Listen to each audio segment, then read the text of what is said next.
Welcome back. We still have the special advisor to the Borno State Governor on Communication and Strategy, Gusau, in our Abuja studio.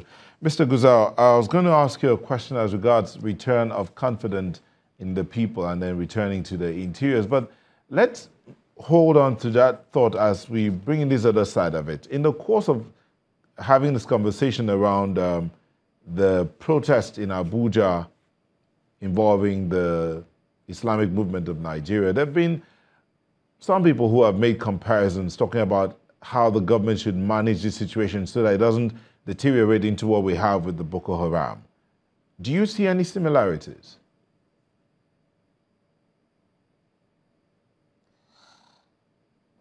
Well, first of all, before talking about similarities, it's perhaps important to start by saying that the Boko Haram and the Shiite group, or rather the Islamic movement group, are ideologically different. It's very fundamental to establish that.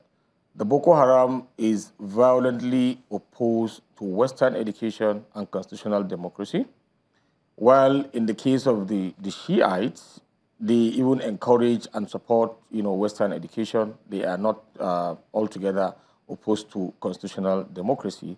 But of course, each group has the objective of having in place an Islamic system of governance. However, I would say that recent happenings surrounding them, especially their clashes with the military, has created what I would call an accidental similarity in terms of the potential radicalization of the Shiite group. If you go back to the Boko Haram, you'd recall that in June 2009, they had this problem over the right of way with an anti-robbery squad in Borno State, then called Operation Flush, and then every other thing is history. If you look at the Shiites, it's something similar. But I think by and large, the government probably needs to try something different, or rather combine the current approach of basically using the security agencies with something different. You cannot apply only one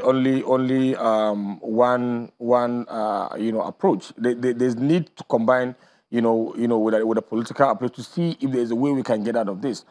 I think if you go back to the Boko Haram, I covered the Boko Haram as a journalist.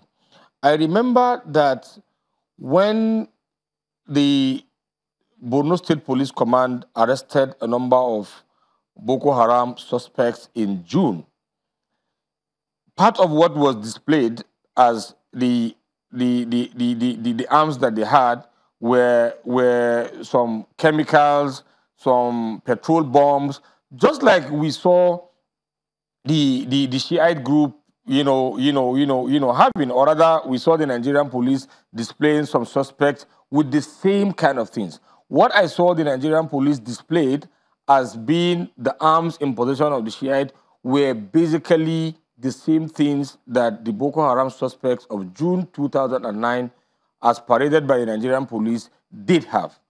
So I think it gives me a cause for concern. The greatest mistake we can make as a country is to underestimate the capacity of any group that is motivated by a religion. When a human being is driven by faith, regardless of whether the belief is the right or the wrong direction, that person, there is a limit. There is no limit to what such a person can do.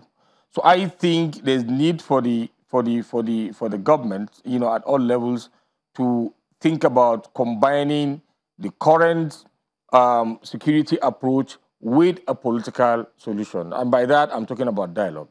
Of course, there are some people who would argue that, this is a group that has shown elements of secession, the fact that it's a group that has a sort of militarized components where people do all kinds of march pasts, where the leader is believed not to have inherent respect for constitutional authority and whatever it is that we might think about.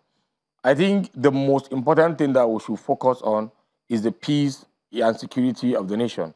I would suggest that there is the important need for the government to consider bringing on board people that the Shiites can trust.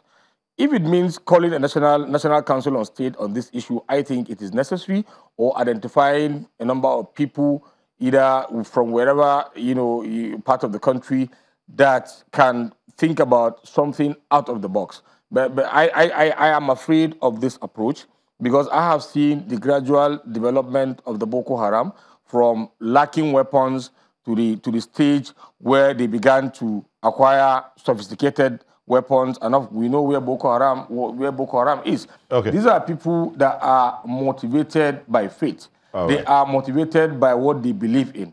And they have people everywhere. They have people in the university system. They have people in the public service. They have people everywhere. There's a need for something to be combined with the current security approach. All right, thank you. Mr. Chukwuma, he said, do not underestimate any group that is motivated by a religious belief. He's also suggested the application of something different from the security approach. What's your take? I wholeheartedly agree with him.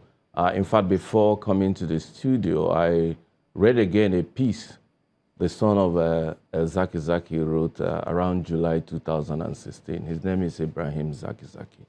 He narrated a painful account of what his family has gone through on this issue. 3 brothers killed, mother in detention with 7 bullets or bullet wounds all over, and said all his life he had abhorred any resort to violence. In fact, he gave an account of where a rat that was trapped in their water tank, and he was asked, to kill the rat, and he did, and